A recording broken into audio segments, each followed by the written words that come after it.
Hey, it's Marco, and in this video I'm going to show you how to find draft reels on Instagram. But before we begin, please subscribe. So you need to open up your Instagram, and once you have opened up your Instagram, let's just create a reel. So let's record a video. Let's say this is the video, and if I want to save it, I just need to click on the X on the top left and click on Save Draft. And now it has been saved as a draft.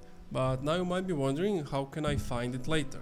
Same way, go back, go to the reels, and on the bottom left you will see your gallery. Click on that, and on the top left you will see the drafts icon. Click on that, and basically this is what you recorded previously, and now you can post it. And that's it. Thank you for watching this video. If you enjoyed, leave a like, comment, subscribe.